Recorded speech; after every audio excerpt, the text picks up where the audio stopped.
Ya, tatono le wa tatou tonu mai le tau Afiafi o le asunga fua le amatanga le nei vai aso i on whea mga alwenga.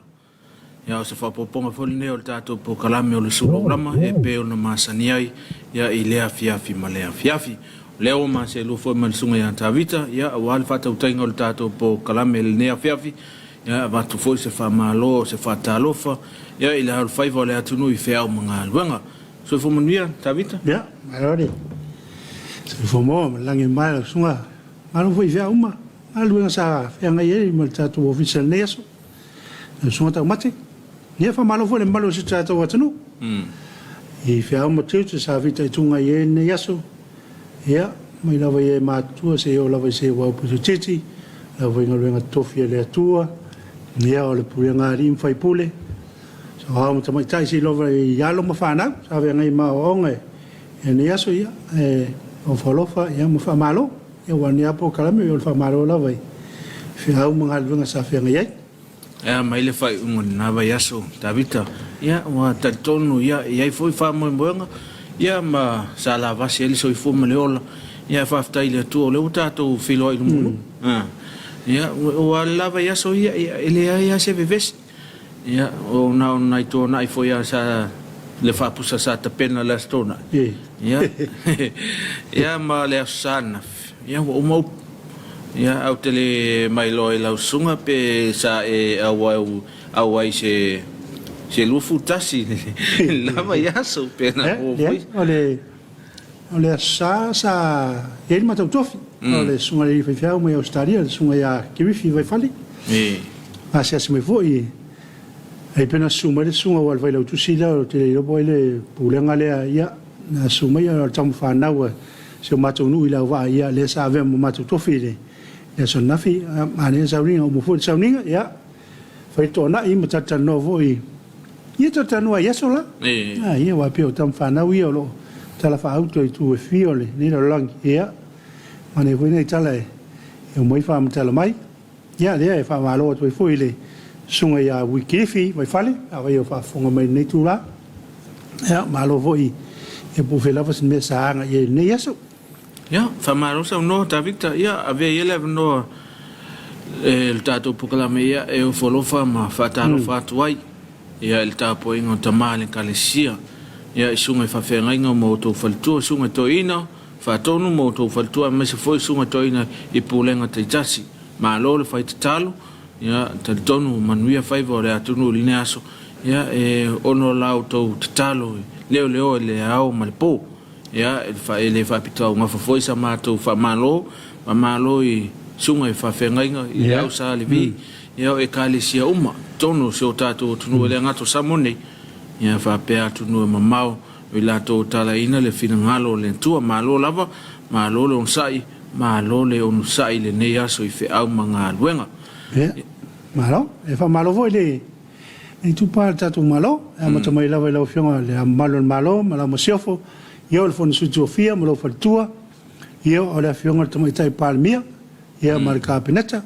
e va bella o sunga la por la fiona foi il fon vetelai io mo il palmino Samoa a malo i fa mo tiute atono se ia sul verso ne e to e tau fia ile tatu fono foi tu la fono ia e fa malo atu tai o tatu wotuno a malo vo le tu fam sinonga la fiona fam sili ia ma le vaenga fam sinonga ia lo ia sili ia ma la tu vaenga fa malo atu i fe mo tu tel sa fe ngai ni aso ia wola u so ranga le fono o pe o taio o taio de fono su ia le fono ia fa malo atu i sunga i fai pule ia fai pule tu malo te tasi o tatu malo ia malo le onsa malo ta pena malo fa toto ya ini so la to le malanga tu fontanga pe ele fiona ya ale ya ele fontanga i kanata le awai to le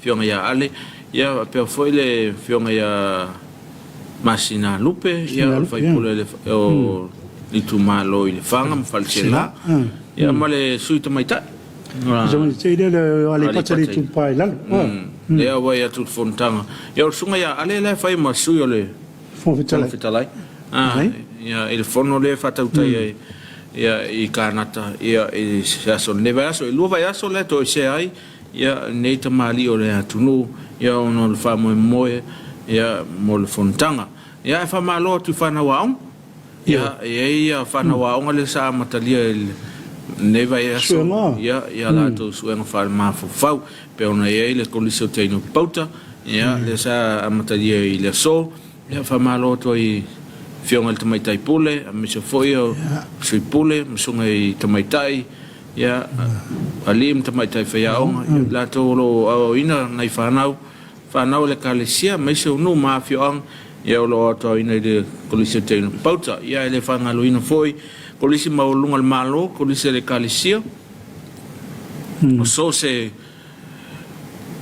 Mata o loa ina ile poto sala lau ia fa malo atu ne Afiafi fa malo atu I universite ia o paonga tu mot ia lo ile o ina ile poto sala lau ia fa malo atu ile fa ngofie ia wasa tato mai tau fo lava eso e se na fa la vele sa tu po mai uta universite ia ina I fusuanga ia sa ia ele fai ngofi ia o lau tau sailia foi pola se for fa fitau ia ai e taua le lo le tamiti lo na vai tai me o le ia ia o ia na le o na le alwa le au ia o ia saili le poto ma le anta mai ia wale lumanai o ai ia no ia ma le kalisi ya ole foto ngala ya pe ya o mai ya na te sau male to o matu ya to lo to mai ya male to lo china yo lo nu ya chau vu male kalisia na me se dava nga ya lo tu ya chau na va vai le ta to wa mio ni lo ai tamal tanga te is tu mai ya na tu ma na ya o tu we manga fa ri to no ono fang vai tele ya ia fai lava se tulanga leima tulanga na o inai tato wa le ia se matuana fautua ina santa ma adu le au ia on saule fa tu po service saule ia fa malo tu il Tapuaiga mau ia na yu tamama tina matua I mota malawa pe foi ai I mapu fangalele pe foi longo I polotu motele sala fai na to foi fa tautolia I mota ngasangase ia te tono ia ia na pata autolia I mai ultino ia lai I tatalo ama tapo ia le al fai vale atunu ia ole talo fai pe fon na tato pukalame ia mo peloto malos ia pa ia foi le toni sia so se tele ia il tino le ma famlenga ia tato te au mau ngon ne fonga ia fa wo I foi la to talo ia ma le tapo ia le al fai vale atunu malolo sai malol tau tua malol folau ne as malol pale ya maloi mtanga luenga lo to fai le fai o mari tiu te le to tuina se tato tunu le luas fuma fai tu la pe ne mtanga luenga so fo maloloina mtanga luenga na o leo mtanga luenga o fimu mtanga luenga le vai o le mtanga luenga le tisi I fa pe ia le vai tau ya fa malo atu I fia foi manga luenga ia wa te longa na fo wa mata foi no te me sui si fio tu isi o e marolo ia la fo sui mai se fa o wina nga ben fa marola o to tua ia fa malo na ia pa nga le ta tu alata ia o mafaio na wina tu sa o to ile ne fa salonga ia ile ne Afiafi e pe ona ele mtanga luenga pisinisi ala mnuia mleipa pe for company la SOS ia le fanga rin for tau al papa instant coco ia pa nga le na tato wala ia o ma faio na wina tu sao tu ai le tato pukalame Suluaulama ia ilo maota mo lao na o mtala foi lungo peng te failangi ia niso alo fanga mo po ia mo tato tunu ia e samonei ia fatalo fatu fa malo atu I pa anga le tato wala ia o mai mo mai lungo peng te failangi ia itu e fio le nei la rangi ma lo le mafuta mai ta tonu ia sa mo fo o toni painga malolonga saunga le mule aso I le fai unga lava yaso ia wa matalia foi fe au mga luanga tutuila mamanua ia fa pe foi America na fe ngai mata po ngai le so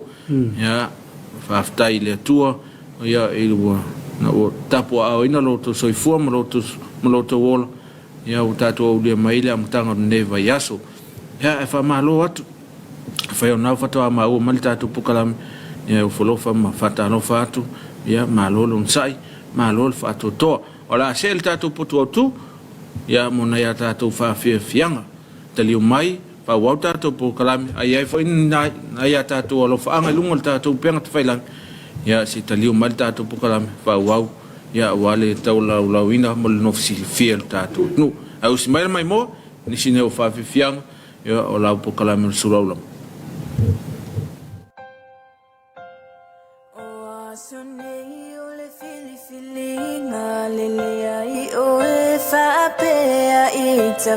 Afiafi tauli uatele uale mafa tawina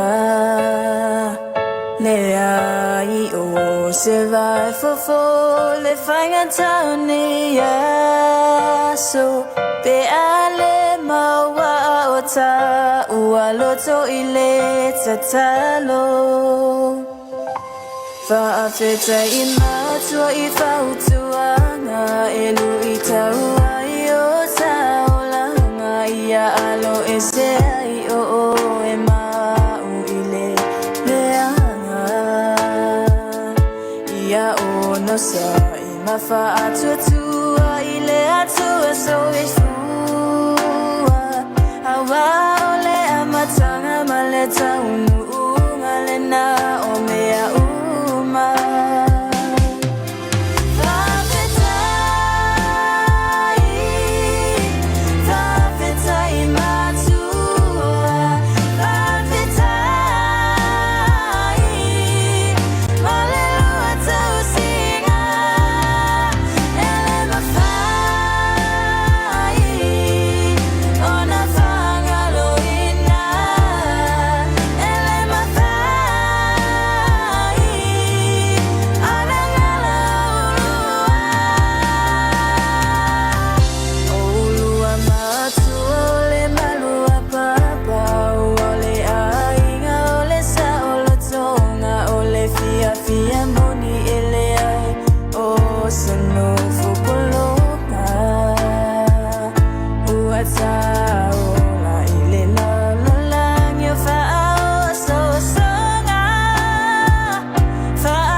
Nisina o Afianga mo Tapuaiga le Afiafi ya peona ele si fonga ma le tasio alo la tunu ya sunga ya Frank Sol ma ne voi ia fo tu o lo ma ye ile si ya le ola tau safi ilo le ola inusia yo ya si ya lo la tunu le sa mo man pese o le faftai matu ya tele alta ua tele fol fe au na au mai tu ya fa tunga ia ese luta fifi fa uno ya le mole mai le fe au e ta ua mo le fa longo ma ne tele ia nei fa tunga ia ma nei fa uno mai vo tunga o pasia foi nei me o le special tamba tene mo tele la utangi vale nu man to voi ele tala mo sa fai foi setasio o le fai musica ale va o tamama te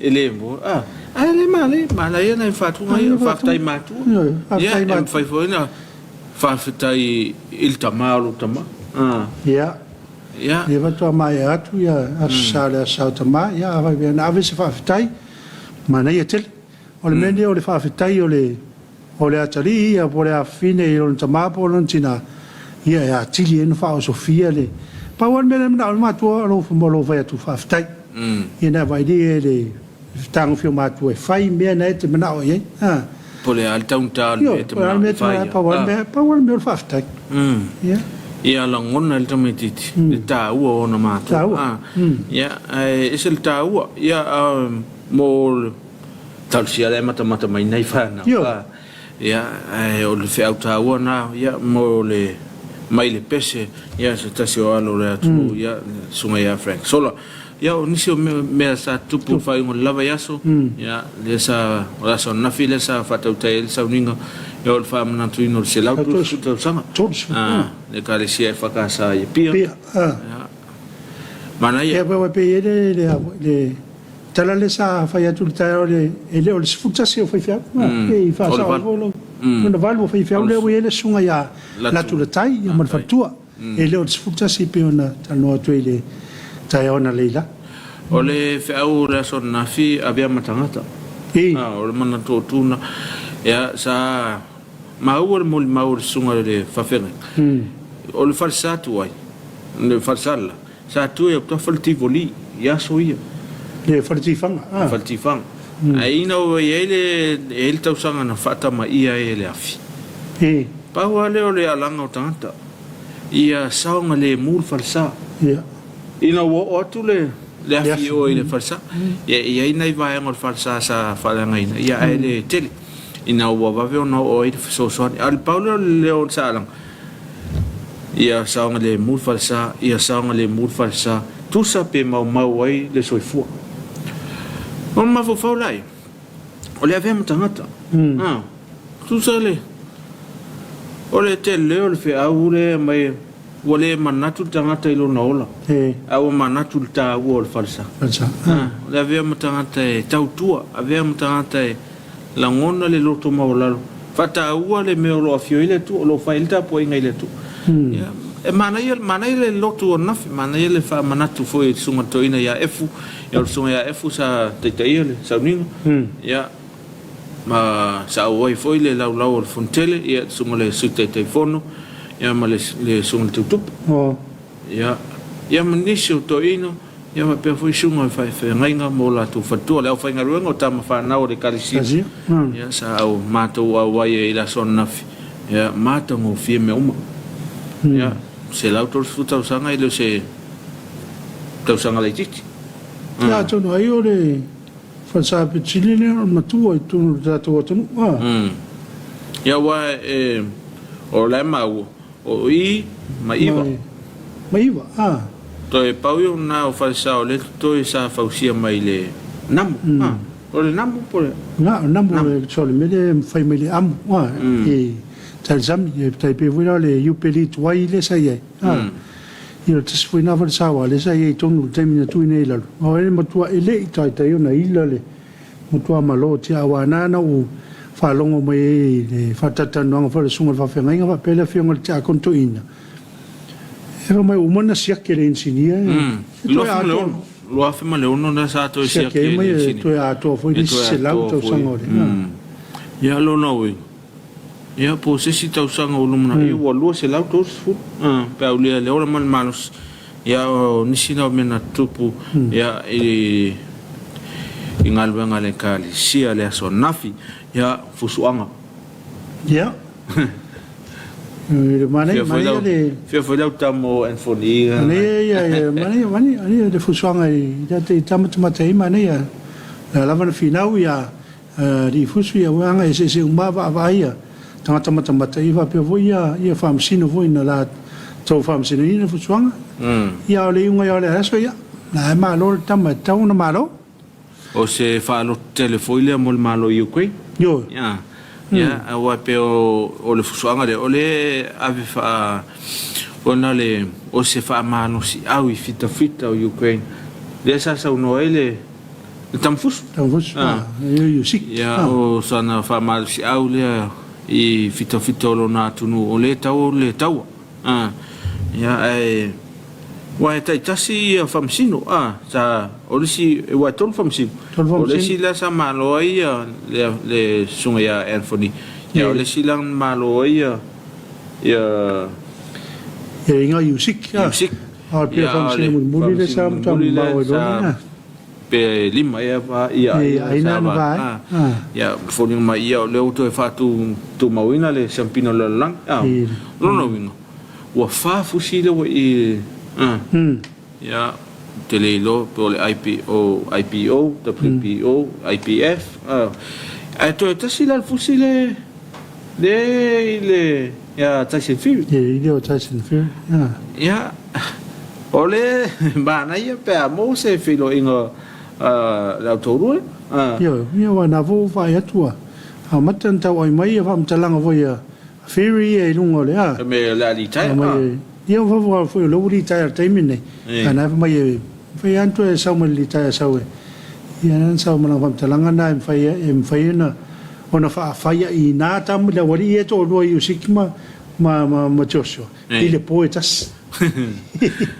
ya tailo ya yo ta no fa la to lungo le seren yo tupe wa ile ntamai tupe yo ile ntamai tupe ta aloi la wali ese le mana yo le fusuanga nafi mana i te fusuanga tau fai malolo si uma panga e lua ya to vai atu sole e pe ele ango ale ni Ukraine penga yo la naia ya ese foi le skating o langa ia fusu ya sa uma le tam sanga simalu ya family ya o ya sa family na mata na mana ya me family na wai ia mo foi a mana ia me ro fusuanga vai pu ia pe ele mana ia vanga le o mata le tongi ala tu ticket o mata ia vai futa tu la mo foi le te le tu ia tala I tua ia ale ta tu te lo mai o se le sta longa e fai ngofi square mata le fali yo e va la femme mana yo va ver se fait cash pas Ya, tangata la sa tongil tiker se la tala. La kwa sa fa ya kwa kasi kami sa. Ay util pa. Ya la mam oiso. Awa ko la sung day off ngawen. Awa lang suang day off. Awa may maula sung ayang makalo ka keping ngawen mo ya lo may maul ya malaya le atole ya tamsanga smalua. Ya o tato ye la vai tu talonga ya le o fa la wilole awal sunga ya panima teso fitu ya taito fitu ya multa misanga ye baile i Los Angeles ya America ya fa mo neve aso luz fuma fitu ya male aso luz fuma valu ya fa filo ya toi foi ma fatalo fatu la sunga le fa ya onga fionga liang tele ya malpulenga tato au ma se foi o alom tam fa na o tato au o nawa fai ma before al tatu au me sol tatu nu ile fa ngatam ya mai tawino ya o loto si lunga le tam fai ngal tatu au ya wa tam sang mo le tan no mo mai le Commonwealth i anga le ya le talong mo le o talong la le o lo ila lo tam sanga le te tu fito la lang ya le o tu marotel America ya mai tawa ya lo boto si nungal tam fainga alum tam fana ya eve le peo laso oi le lima tau sanga tau ya e peo se au su e malo tato ya o ai au e se malo il tato yo malo au fa fitai le tam fainga we le ya ave ai pea le tam fainga alum tam fana e lo ngalo to ya matu tar ya mato ese luta mita foi ya ata alo malmum sam ya ti nga ona foi ai ai mata ya ole loto mo samo ya afaftai ya talsio ya molo to malosi ya wa fa ngata mo neva yaso ya te manato la se atu le sunga ato na ya tato fa fiang ya tali mai fa wa tato maftang awone ya bes afa ona fia mol mai nyo lo fa ya na o mtala lungo peng failang ya tali mai lo ya to lo la lo tu tato alwa tu tato lo fa ya lela se tu sunga to mona ya tato va fiang se lua ya walta tu pokalam Suluaulama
fia aule tangata pisia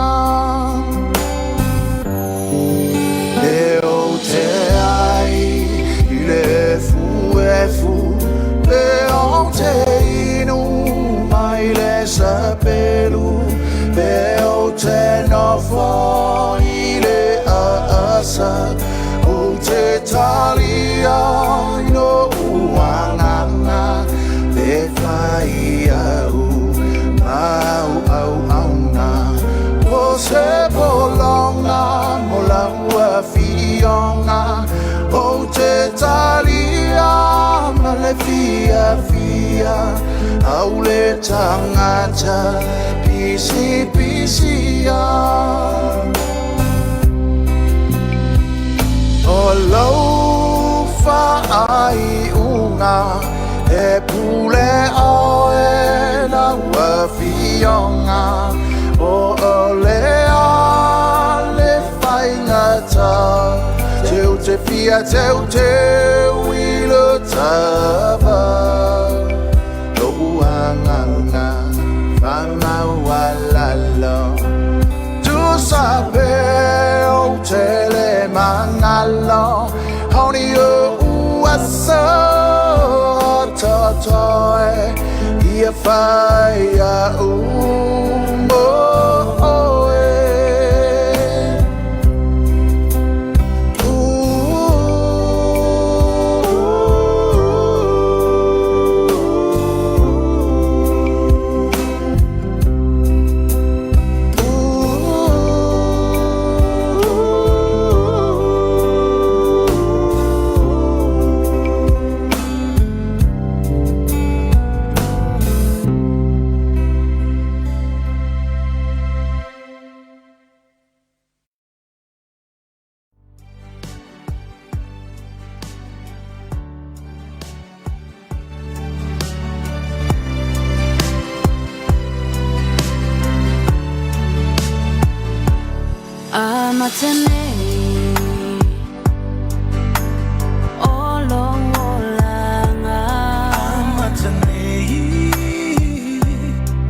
tu sa mau male a matani toi mana tua taimio a Sofia ia le sauninga fa poipong ia o te tono le sa ye foi ni fa poiponga mania Sofia sa pataunuina fa ingo lava yaso ia alta o foi o le apes toi to mana to ia le tama maltene I tautonga na ngausi Iwa pe foi le sunga a ki foi pop. Mal pese le au una.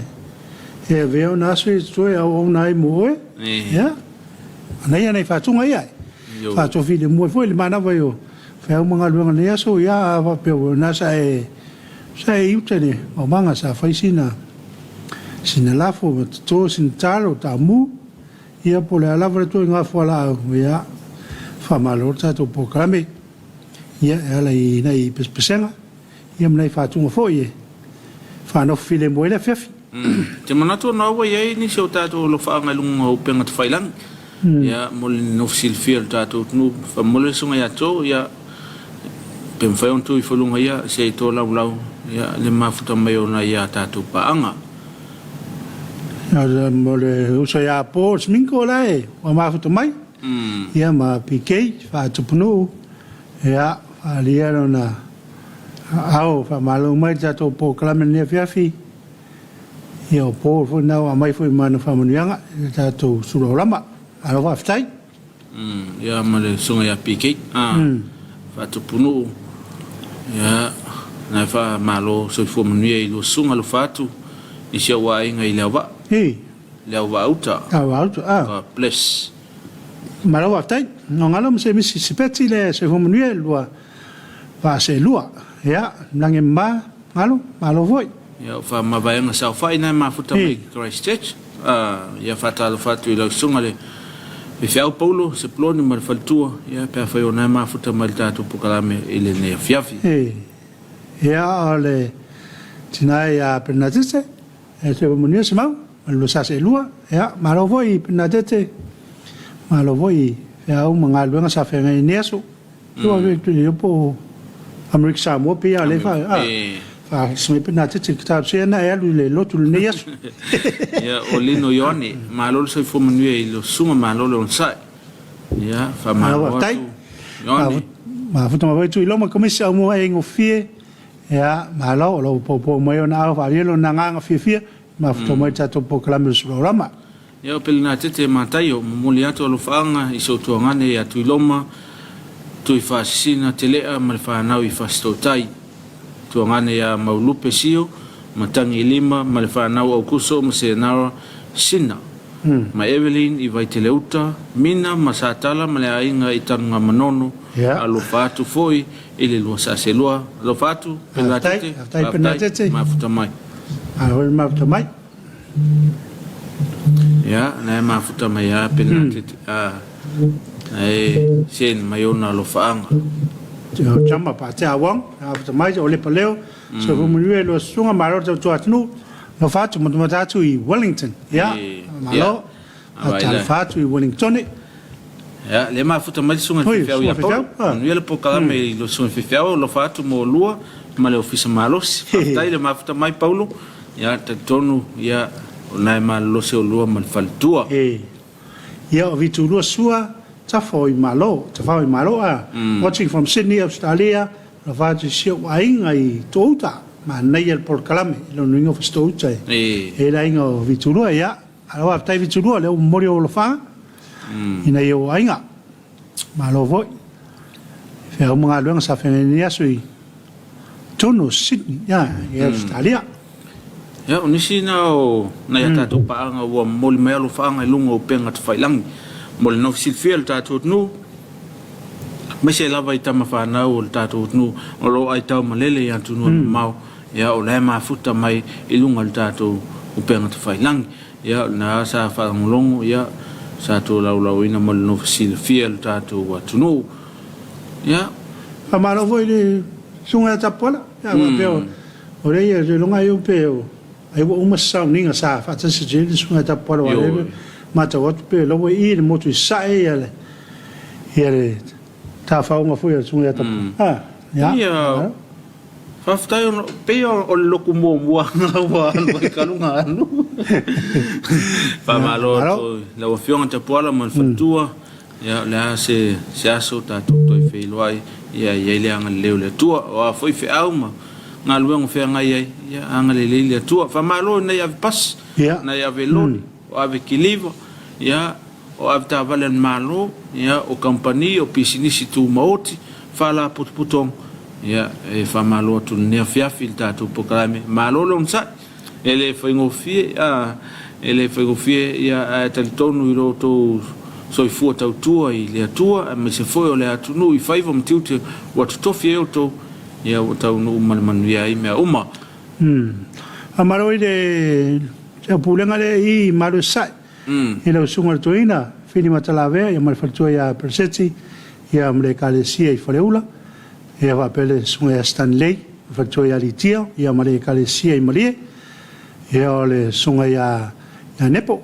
ya malon fatua ya fautanga ya male kalesia ya fenga ya va pele sunga ya kamuta ta fama fatua ya makrita male kalesia I tonai ya masamato ya kalesia le sunga ya isa kalepo mal fatua ya iset ya male kalesia ya va fatal vatu tato proclame amalo atu I fia uma tiu sa fenga ne yasu ile mato pulenga le malu sai fatalo famalo tu pulenga malu sifu le fenga I mutato fenga tu ne vayaso ama famalo tu lo sungal toina isaako ya malfutua ya pe ya sunga I fafenga moto faltua ya el pulenga malu sifu ya le se mai ya tatu fenga lotu ya utala feunga foi ona o leo tu rata foi le taimo tatu fenga lotu ya tatu fenga lotu le neva yaso le o se mal pulenga malu sifu ya tatu sauninga le Afiafi ya na taitaina tatu le sunga ya so swani sunga ya Yohani ya male kalesia EFKS ile pale ya o le kalesia le yuta to fasto tai ya fasto ya le sunga le fafenga ya Peteru mal falto ya vasiva ya lela o tapela mai sunga la so swani a walta tu tapuaiga le Afiafi ala se atu sunga ya cho tatu putotu mona ya tatu fafianga falengang o pese falengang e to mual tatu tapuaiga tale tu laon ya on sauni le walta tu tapuaiga le Afiafi au smail mai mo ni sine o pese masiva falengang fa tasia mal tatu tapuaiga le Afiafi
tato misia rato ave o mea alofa ai o foi na tu lo wola au nai lo matai Yesu le pepe wo fa na mai ka ko alala ngai ma pese ia o Yesu o le pele ka ko alala ngai ma pese ia o Yesu o le pele o e fio mai le fando man siri ese lo ku ko manu o le pele ni se la o ile langi sa o mo ko pa kali kali ai fa kai lo wa fio mai e o manga lo ai ai fa kai lo wa fio mai o manga lo ai lo pai pai e o au dia le Christmas sifa amanga kuinga male fia fia tele e male ai mo fili au so e fu mai ai lo presia tele ya ai pa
mai se tatou fa fo ile vi inga mal fa tai ile tua ona wa mai a fe au manga luenga le ni aso se tatou te talo mo le nganga paia nganga paia e matou fa tang sia lo nganga tau to luena I matou pa e sila fia la wa na vai ma fa tau ba ai matou te fa mo le fa ta si mai lo nganga paia tau to luena I matou ina ia matou fai ale nei sa uninga I le tonu ma le ami tonu e te fia sila iai tātou ma oe manui ai le matou Tapuaiga ona o lulawa suafa Iesu o matou ole ma wala au atua nei amen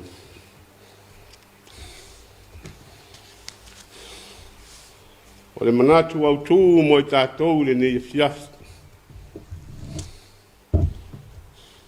mo mai le tusi le au leo le luka e lona mta upue lua pai upue valu e yo o sumaltasi o le manatu au tū whaailoa le tala le lei whaailoa le tala le lei telling the good news o le tātou matua la maua le luka whaafonga mai au te whaitawina mai whai upue valu ngata mai le sifulu maltasi sai le vao le anu leo mamoi sa no fuai ma leo po lo la to lafu mamoi fauta foi wa tu mai o la to lunga le angelu le li o popula fatali o li o mai fo ia te I la to le popula o le li o matuafe fe I lava I la to ona fai mai leo le angelu ia te I la to aua tau te matata. Pauta o te au mai a te o tau le tala le lei. E oli te le ai.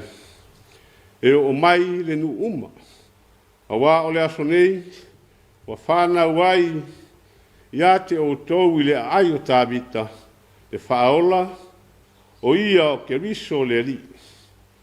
Amanuia mai le tua le whaitawina o la nafiong paia. Tu mau peia te ia lo na lava vi inga nei se ia o I le whaavavau la. E tu si sa tātou whaitawina I le nei Afiafi Samoa e. O te fia whao ngai nei le whai upo se fulu ma le tasi. E whai ma matua ma au le nei Afiafi I rau whaafonga Samoa. Ona whai mai lea o le angelu ia te I lātou. Awa tau te mātatau, a wafa auta, o te au maia ia te o tau le tala I le lei. A wā o le aso nei, wa whana waile a ai o tāwita lo o tau whaola, o le li ia o ke riso. Whai mai o le tala I le lei. I le manatu au tū o le tusi, whai lo le tala le lei. O le tala sa whailoa I le angelu. Ai sa whiwhewhe mātua tu wale e na tau nuu ia. E mei o le tala e winga I le soifua mai o le li whaola. Tongi ola o e maa. Sa moa e lau whahufonga le ne fias. O le mata manatu le na. E tau nuu o le waloanga. Mai tau nu o le whiau na au mai eile angelu e le atua. O se mea e whatau waa e lau whaafonga ma lau whalu. Pai mai o le whaola, o le tupu. Ai a tātou tū ma wha, tusa I le o langa na soifua mai eilo tātou mo li whaola. O se o langa e whatau waa ma maulalo. O le whailonga le nā o lau tūla I mai. O lou soifua ngā lue ma lou fo I ola. Tātou ngā lue le loto maulalo. Aua tātou te ngā lue whaasili au puli. Pē tātou te ngā lue whaasausili. Le ai Samoa e. Nā whio mai Iesu ke riso I se ala whatau waa ma le maulalo. O le ala I se soifuanga o Samoa. A whai o soifuanga lea, na soifua maola mai ai. Ai o whai atu o le tupu. O I talo whai. E lunga la lu. Fai mai le tupu ana whanau le wharepopo. Fai mai le tupu ai lo poison tama. Io e Samoa. O fuafuanga mga aluenga mamana lo tātou atua. Tātou te le whātusa salia. I lau soifua ma lo uola. Pau le tātou whiau. O le whatau nuu. Ma whatino. O le ala leo le ambai e le atua o lo na alo i se ala sili o na whatau waa. I le soifuanga. Ai na iu i le whaia ina. Na iu i le tula i mai. Tele wa venga ma men tutupu lo na soifuanga. A o iai. I le filifili ina foi o lo na au so o taimi o la ngangabwe. E le filifilia in tangata e maua ni whailonga te keri. Pen tangata ua polo fesai tu la fono le ai. Na filifili e Yesu lo na au so. I se au wala e sili o na maulalo. Whao ngale au whaifaiba. Le au whaifaiba o la tau le ngā ruenga e o lai. Le ao ma le pōgo, ao ma le pōgo. Tangata ia na filifili e le atua, e tangata e mau mea pen tangata e maua ni tō whinga le lei. Le ai, o tangata whatau wa. A o i la tau ia na ave ma apostolo ma perfeta. La tau te whatau nuu le fuafuanga, ma ngā luenga na fio ma ye Yesu, ai pangale. E ia e ngā lulue ma le whamau. Ai ai fo isi e ngā lulue ma le whaaleto. E pe ona iai le so o toma. Ana le tanu ato ma i le tū, ma lima o Yesu i mena tutu i whau. E le tali tonu toma. E whape nāre tā soifuanga. O lo tau soifua ma o wola ai. Tā tau te ola i se o langa. E whe mate ai. E tau tua i solo. Tusi lima. Ai leo le anganga le nā. O le autua le nea seso. Whaeloa le tala le lei. O le tala le lei na whaeloa e angelu i le au so. I le au leo mamoi. O whanau le whaola. O ia o le tupu. O ia o le tongi ola mo oe maa. Samoa e malau whaafonga Tapuaiga i le ne Afiafi. O manatu nā le ne Afiafi. Nā fio mai Yesu ona o oe maa. O le tala i le lei. O le tala na whaeloa i le angelu i le au leo mamu. Ai pangā lea. E le itali tonu fo i le tō tele. Ai amu ia la tau. Mu ia la tau sa abilitino whatasi ma Yesu. Ma wa ai i wawenga. Wa ai i ngā luenga. Wha amalolonga o mai. Ai pangā lea e le moe le fili. E le moe le fili sa moa ai. Tau ma whailawa e langa sana pito la au. E tae fia iai fo i mai ai to tonu. E ui nei ua ina sa taulo. Ma liu Yesu le sa taulo. E le malo lo fo. Ai peta. O le maliua Yesu ma toi tu manu malo mai. Whailonga ia. O le avea o ia matupu. Matupu o tangata uma. O oe maa. Samoa ai. O le manatu na le ne Afiafi. Le tā waa. Le tā waa i sae. Pem naui pe whai le wha. Le ai. Pipi i le ama. Pipi i le atua. Pipi i mea wa e loa. Wa whai mai le si toi ina. Ia, o poto na o poto moto. A le tala le tusi. O le ta donu mo whatua tua. E maua e ia le ola e whawa. Le awa tau nuu le malanga Yesu na sauai. Le tala lea e le leiti. Tō ngiola oe maa, ia tā maua le ola sauloto. Wha maa ngalo la wang sala mala wang sala. Ioe tā moai. O le au tūna o le malanga Yesu le lalola. Le awa nofo tupu, whautua mo oe maa. Tātou ngāru lue puno wai. A mai lau fina ngalo masou manatu. tātou whau whātasi lo tātou sā. Ia tau nuu malmanuia le fōlaunga le ni tau sang. Ono Yesu. Amen. A tō whae u le pese o saunia.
tātou talo. Le atua mamanai, le tamā le alo ma le angangsa, wa mai anei ngā luenga lau au auna. Mātou whamoe moe le mana o lua nganga e tau tōlua ina le mātou neas. Na ialu ma le mana la upu fola fola. A wāle fina ngalu, ma le mātou atina ina o lau tala le lei, ia mātou loa o na whailo mātou atua. aua mo le mātou whasipiu mata. Ai a whai mo le mātou mautinua o lo soifua oe le atua. O le te pule au I mea uma. Whamanuia le whahufonga alo atunu o Samoa. E o whahufonga ma mau mai atunu ma mau. Anga le lei oe le mātou atua. Mātou atunu o Samoa mai lava I ona taitai se I o lava I se toe tangata. Anga le lei oe le mātou atua. Whamanuia. Mātou se mangsala. Whamangalo I mātou le toto o lo walupele o Yesu Keriso. Le mātou talo le mātou atua. Malo le pō mo na whaingatā. Maua se malo longa file mua la whai le waso fau a mua. I le alofa ma le anga le leia oilo mātou atua. Ono o lou lava suafa Yesu o mātou ole ma wala awa tuai nei.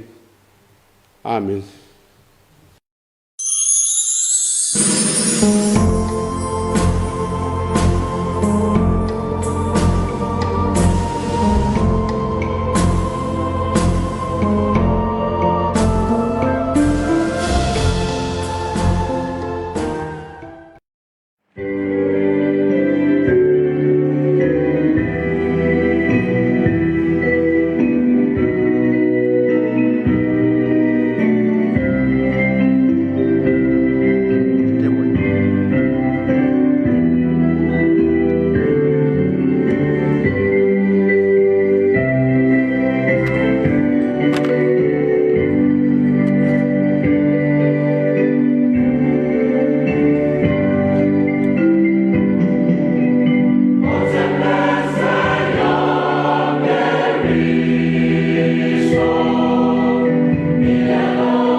Samoa o le atunu tofi. E le o se atunu utaliola.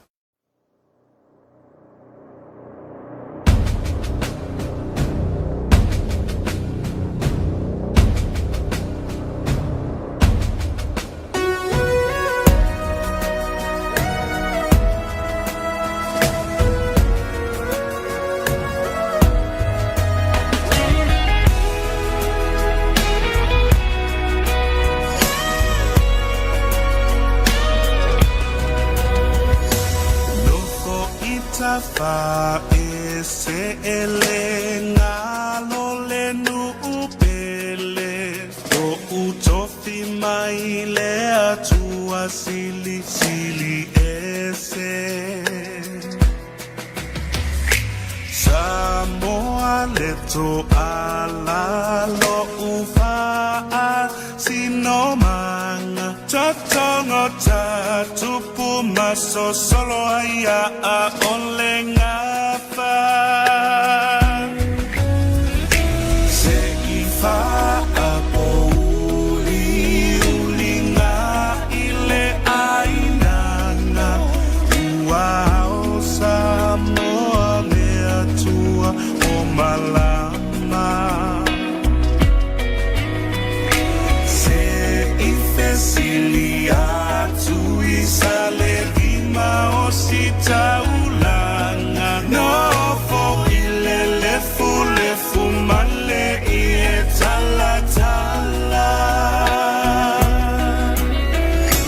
Tanile atunu upele sa moa ua sele sele Tanile atunu upele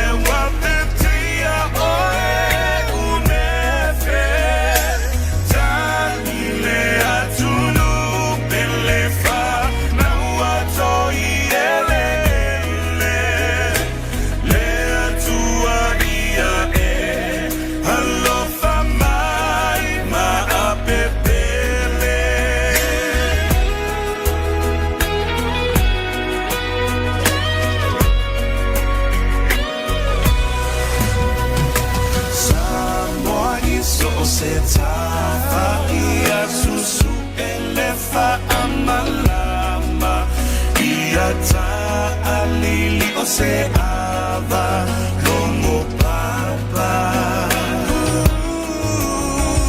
etali mai le atua iona lavala Samoa tato ti uma sala sala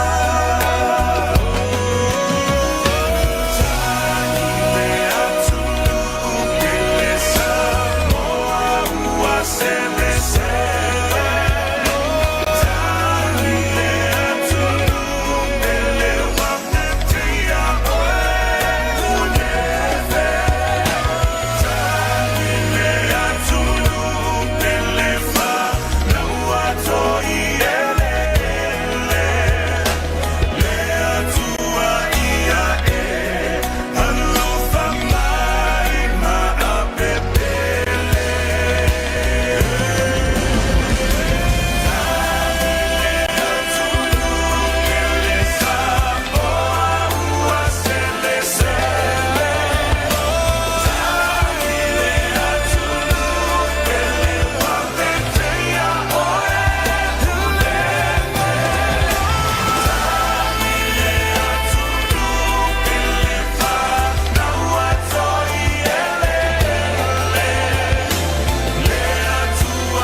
Tatonu fa fonga langi il tatu Tapuaiga le Afiafi ia pe ona tapena ile sunga le afsoswani sunga ia Ioane sa fai male kalisi EFKS le pali ia tatu fa ngolong foi ma ile fe au tala le a maisel talu sanga o vingo le tua ia mole ile nga al faftai sunga le afsoswani mol tapena nga matungu fi nga to vingo le tua fe au tala le o tom tawina ile so fu fa le nga o tatu nu a maisel tatu sa valinga ile nei vai aso faftai o talo le alata ia mo pele to fa le tua mo foi ma fo ngale lei maisel le malo siltino le ma fo mlenga ia wale tau so ina le fe au mal tala le le kalisi o bala una ile so fu mleola ia faftai mo le fe ya mo le na faftai tele Tapuaiga le smol fa venga peter ia mo le tua ia mo le kalisi ai le pale I ngā tō whasto uta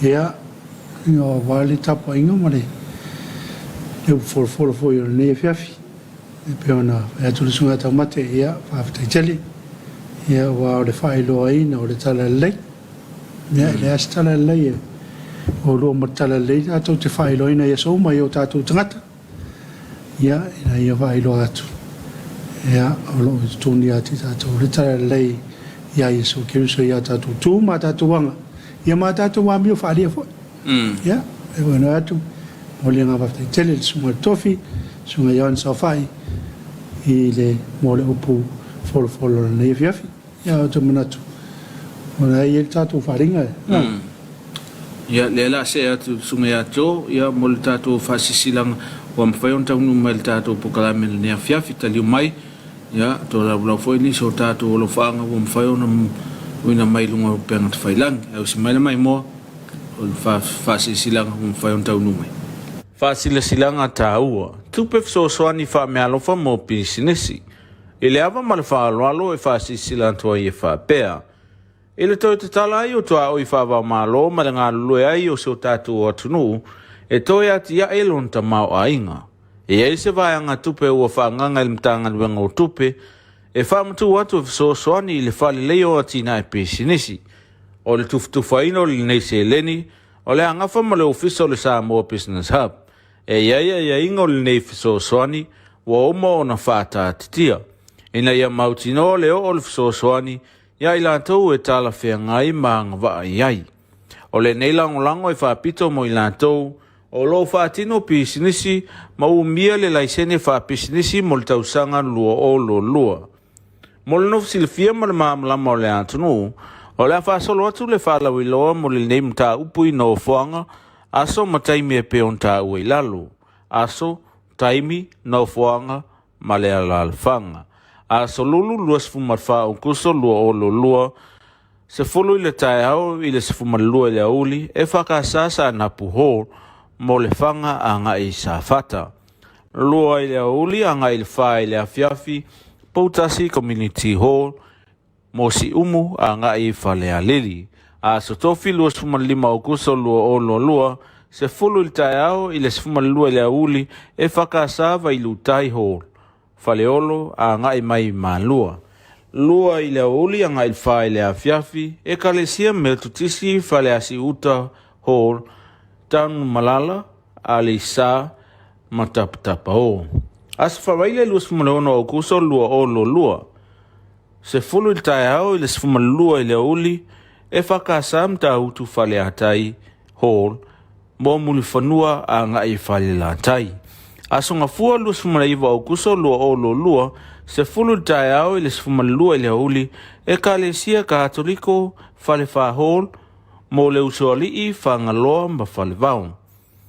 Lua ile auli anga ile wha ile Afiafi e whakasa lanu manu hall, mo le mafa te avea mano tufanga. Aso lua toris fulu au kuso lua o lua, se fulu ile taiao ile sfuma lua le auli tu le loto hall, matafele si usenga anga I Samoa. Lua ile auli ile wha ile Afiafi e whakasa mo ta hall, mo apia te avi a ngai lauli.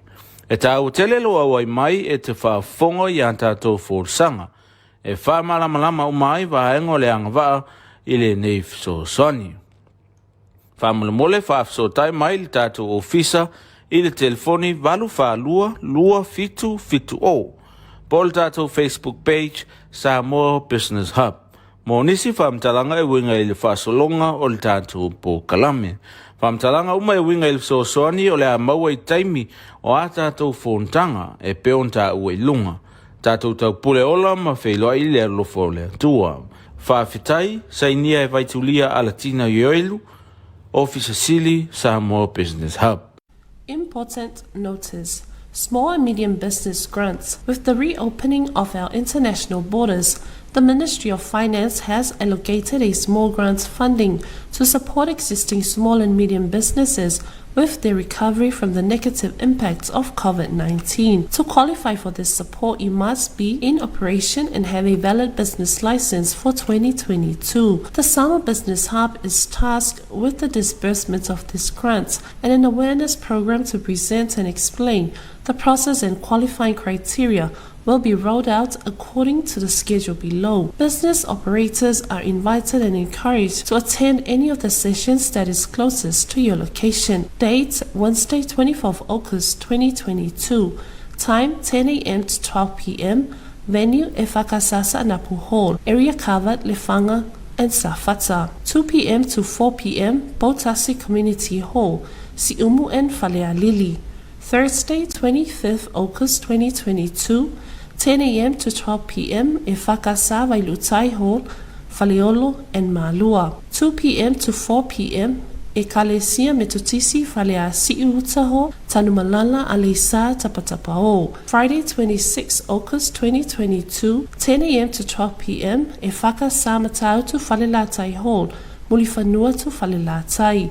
Monday, 29th August 2022, 10 a.m. to 12 p.m. Ekalesia Katoliko Falefa Hall, Leuso Alii to Fangaloa and Falevao. 2 p.m. to 4 p.m. EFKS Salalomanu Hall, Mafa to Tiavea and Lotofanga. Tuesday, 30th August 2022, 10 a.m. to 4 p.m.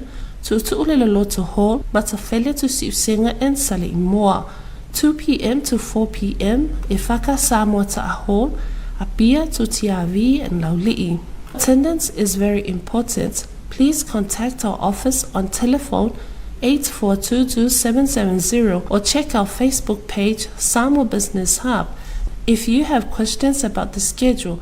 Otherwise, everything pertaining to the grants will be explained and discussed at the awareness meeting. Fa'afetai Vaitulia Alatina Yoelu, Chief Executive Officer for Samoa Business Hub. Fasilasilanga taua, tupe fsosoani whamealofa mo pisinesi. Ile ava ma le whaaloalo e fasisilantua i e whapea. Ile tau te tala ai o toa o i whaamalo ma le ngā lue ai o so tātou o atunu, e toi ati ia elon ta mau a inga. E ei se vaianga tupe ua whaanganga il mtanga luenga o tupe, e whaamatu atu e fsosoani i le whali leo atina e pisinesi. O le tuftufaino le nei se leni, o le angafa ma le ofisa o le Samoa Business Hub. E ia ingo le nei fisosoani, wa oma o na whata atitia. Ina ia mautino leo o le fisosoani, ia i lantou e tala whea ngai maanga waa iai. O le nei lango e whapito mo i lantou, o lo whatino pisinisi, ma umia le laisene whapisinisi mo le tausanga lua o lo lua. Mo le nofu silfia ma le maamalama o le antunu, o le whaasolo atu le whaalawiloa mo le nei mta upui no whanga, aso ma taimi e peon ta ue lalo. Aso, taimi, no whanga, ma le alalwhanga. Aso lulu luas fumarwha o kuso lua o lo lua, se fulu i le tae au i le se fumalua i le auli, e whakasasa na puho mo le whanga a nga i sa fata. Lua i le auli a nga i le wha i le Afiafi, Poutasi Community Hall, mo si umu a nga i whalea lili. A so tofi luas fumalima o kuso lua o lo lua, se fulu i tae au i le se fumalua i le auli, e whakasava i lutai hall. Faleolo a nga i mai malua. Lua i le auli a nga i wha i le Afiafi, e kalesia me tutisi whalea si uta hall, tanu malala, a le sa matapatapa o.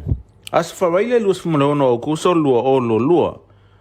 Se fulu i tae au i le se fumalua i le auli, e whakasam ta utu whaleatai hall, mo muli fanua a ngai fale la tai. Aso nga fua lua sfumalaiva o kuso lua o lo lua, se fulu tai au ile sfumalua ile uli, e kalesia katoliko fale fa hol, mo le usualii fa ngaloa mba fale vau.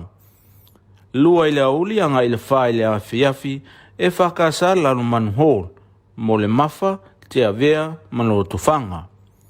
Aso lua toris fulu au kuso lua o lo lua, se fulu le tai au ile sfumalua le uli, tu le loto hol, matafele si usenga anga i Samoa. Lua ile uli ile fa ile afiafi e whakasa mo ta hol mo apia te avi anga i lauli. E tau tele loa wai mai e te whaafongo i antato fōrsanga.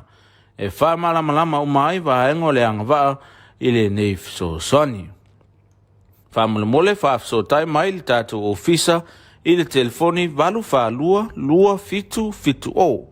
Pol tato Facebook page Samoa Business Hub. Mo nisi whamtalanga e winga i le whaasolonga o le tato po kalame. Whamtalanga uma e winga i le sosoani o le a maua i taimi o a tato whontanga e peon ta ue lunga. Tato tau pule ola ma whailoa i le alofo le atua. Whaafitai, sainia e vaitulia a Latina Yoelu, Officer Sili, Samoa Business Hub. Important notice. Small and medium business grants. With the reopening of our international borders, the Ministry of Finance has allocated a small grants funding to support existing small and medium businesses with their recovery from the negative impacts of COVID-19. To qualify for this support, you must be in operation and have a valid business license for 2022. The Samoa Business Hub is tasked with the disbursement of these grants and an awareness program to present and explain the process and qualifying criteria will be rolled out according to the schedule below. Business operators are invited and encouraged to attend any of the sessions that is closest to your location. Date, Wednesday, 24th August 2022. Time, 10 a.m. to 12 p.m. Venue, EFKS Napu Hall. Area covered, Lefanga and Safata. 2 p.m. to 4 p.m. Botasi Community Hall. Siumu and Falealili. Thursday, 25th August 2022, 10 a.m. to 12 p.m. EFKS Vailutai Hall, Faleolo and Malua. 2 p.m. to 4 p.m. Ekalesia Metutisi Falea Siuta Hall, Tanumalala Alesa Tapatapao. Friday, 26th August 2022, 10 a.m. to 12 p.m. EFKS Matau to Falelatai Hall, Mulifanua to Falelatai. Monday, 29th August 2022, 10 a.m. to 12 p.m. Ekalesia Katoliko Falefa Hall, Leusoali'i to Fangaloa and Falevao. 2 p.m. to 4 p.m. EFKS Salalomanu Hall, Mafa to Tiavea and Lotofanga. Tuesday, 30th August 2022, 10 a.m. to 4 p.m. to Tu'uleloloto Hall, Matafele to Siusenga and Sale'imoa. 2 p.m. to 4 p.m. EFKS Samoa Hall, Apia to Tiavi and Lauli'i. Attendance is very important. Please contact our office on telephone 8422-770 or check our Facebook page Samoa Business Hub if you have questions about the schedule. Otherwise, everything pertaining to the grants will be explained and discussed at the awareness meeting. Fa'afetai Vaitulia a Latina Yoelu, Chief Executive Officer for Samoa Business Hub. Fa'asilasilanga tāua, tupe fesoasoani fa'amealofa mo pisinisi. I le ava ma le fa'aloalo e fa'asisilantoa i e fa'apea. I le toi te tala ai o toa o i fa'avamalo ma le ngālulue ai o seo tātua atunu, e toi ati ia elon ta mau ainga. E ai se vaianga tupe ua whaanganga i mtanga luenga o tupe, e whaamatu atu e fesoasoani i le whali leo atina e pisinisi. O le tuftufaina o le neise leni, o le angafa ma le ofisa o le Samoa Business Hub. E ia inga o le nei fesoasoani, wa oma o na whata atitia. Ina ia mautino leo o le fesoasoani, ia ilantou e tala whengai maanga waa iai. O le nei langolango e whapito mo ilantou, o lo whatino pisinisi, ma umia le laisene whapisinisi mo le tausanga lua o lo lua. Mo le nofu silfia ma le maamalama o le atunu, o le whaasolo atu le whaalawiloa mo le nei mta upui no whoanga, aso ma taimi e peon ta ue lalo. Aso, taimi, no whoanga, ma le alalfanga. A solulu lua sefumalfa o kuso lua o lua se fulu i le tae au i le sefumalua i le auli e whakasasa na puho mo le fanga a ngai sa fata. Lua i le auli a ngai le wha i le Afiafi Poutasi Community Hall mo si umu a ngai whale a lili. A sotofi lua sefumalima o kuso lua o lua se fulu i tae au i le sefumalua i le auli e whakasava i lutai hall. Faleolo a ngai mai malua. Lua i le auli a ngai wha i le Afiafi e kalesia me tutisi fale asi uta hall tanu malala a le sa matapatapa o. As whawaile lua sefumalona o kuso lua o lua. Se fulu i tae au i le sefumalua i le auli e whakasam ta utu fale atai hall mo muli whanua a ngai fale la tai. Asonga fua lua sefumalaiwa o kuso lua o lua se fulu tae au i le sefumalua i le auli e ka le sia katoliko fale wha hall mo le usoali i whangaloa ma fale vau. Lua i le auli anga i le wha i le Afiafi e whakasa lanu manu hall mo le mafa te avea mano tofanga. Aso lua tōri se fulu au kuso lua o lua se fulu le tae au i le sefumalua le auli tu le loto hall matafele si usenga a ngai sa le moa. Lua i le auli i le wha i le Afiafi e whakasa mo ta hall mo apia te avi a ngai lauli. E ta utele loa wai mai e te whaafonga i antato forsanga. E wha malamalama umai vaengo le angavaa i le neif so soni. Whamulemole whaafso tai mai le tato ofisa i le telefoni valu wha lua fitu o.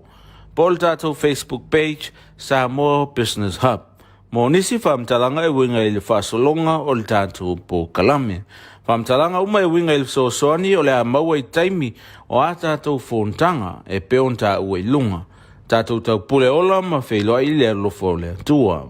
Whaafitai sainia e vaitulia alatina yoelu Officer Sili Samoa Business Hub.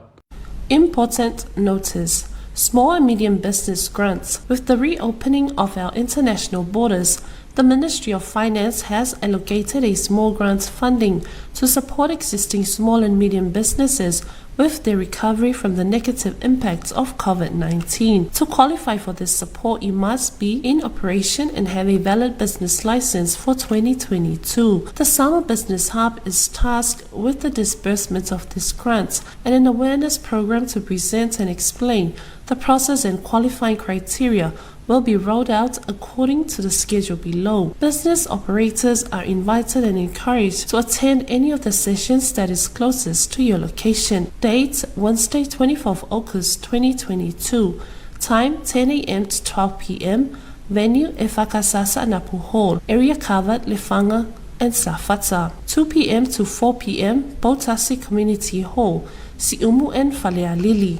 Thursday, 25th August 2022, 10 a.m. to 12 p.m. EFKS Vailutai Hall, Faleolo and Malua. 2 p.m. to 4 p.m. Ekalesia Metotisi Falea Siuutaho, Tanumalala Alisa Tapatapao. Friday, 26 August 2022, 10 a.m. to 12 p.m. EFKS Matau to Falelatai Hall, Mulifanua to Falelatai. Monday, 29th August 2022, 10 a.m. to 12 p.m. Ekalesia Katoliko Falefa Hall, Leusoali'i to Fangaloa and Falevao. 2 p.m. to 4 p.m. EFKS Alalomanu Hall, Mafa to Tiavea and Lotofanga. Tuesday, 30th August 2022, 10 a.m. to 4 p.m. to Tu'uleloloto Hall, Matafele to Siusenga and Sale'imoa. 2 p.m. to 4 p.m. EFKS Samoa Hall, Apia to Tiavi and Lauli'i. Attendance is very important. Please contact our office on telephone 8422-770 or check our Facebook page Samoa Business Hub if you have questions about the schedule. Otherwise, everything pertaining to the grants will be explained and discussed at the awareness meeting. Fa'afetai by Tulia Alatina Yoelu, Chief Executive Officer for Samoa Business Hub.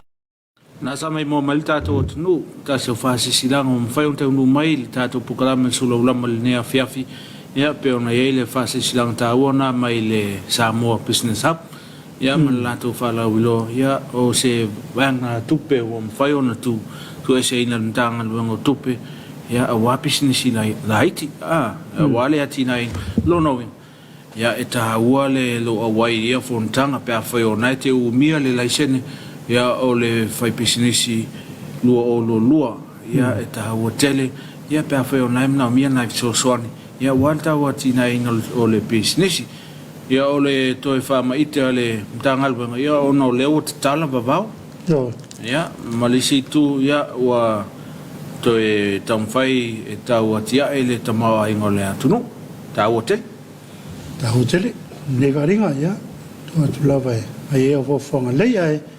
Piso lo famna tuino la to was fanau le so, ia, amanu atu lo program, tomatina. Io so posto fine o lava ia tu fanau famna tuino na soifu ele so, ia famanu atu lo program.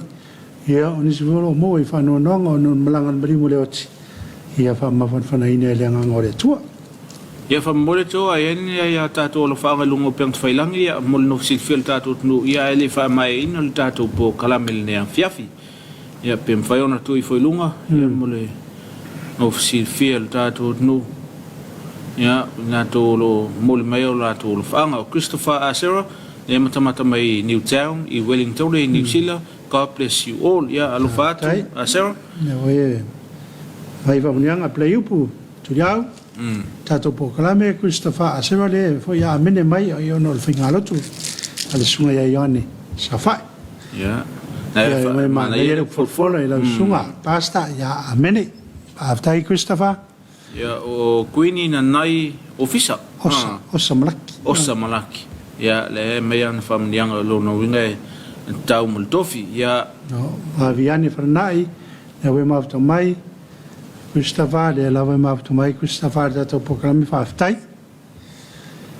ia le hau mai watchalofas from Newtown Wellington, New Zealand. God bless you all. Whaftai, thank you Pastor Mene whaftai Christopher whaftai le mafuta mai o miu whaamosa manuel po kalame le ne Afiafi alo whatu amosa ia o angaluanga o whianga iai i aile anga le leo le atua ia o te tono nisi na o paanga le tatu alata o mwhai ona mafuta mai lunga o penga te whailangi ia o lato o lo whaanga mon po mai ia mo le tatu sauninga le nea Afiafi a mai sa fwoi o ainga o talimau atu nei si o tatu no ia lo whaanga mo o to uma ia whiangai fwoi mga luanga whawaitai mea mai sa fwoi o natu nu au mawai ia ile anga le leo le atua ona manatu ona le tatu taimi whatu la ngaina mo li ale nganga le whaftai mo le tali le ina fwoi o mautangata i mauta malawa ia ile amtanga le neva yaso a walda to po kalame Suluaulama ia whaftai mo na ia tatu langolango autu ia mwhai ona wina tu sawa tu lu mauta malawa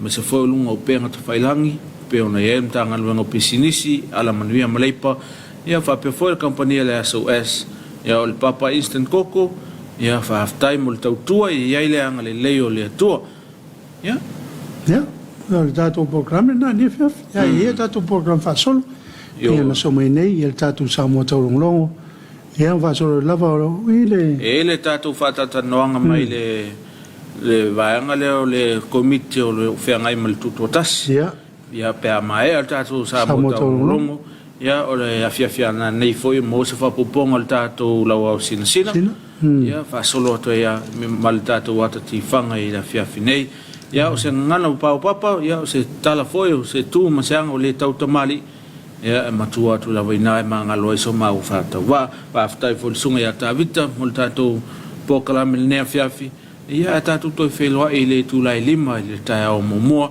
ia i le Afiafi a tai au i le alofa maleanga leo le tua mai a maunga mo le sunga ia tāwita manu ia tele whasau sango le nea Afiafi tō whasau ifu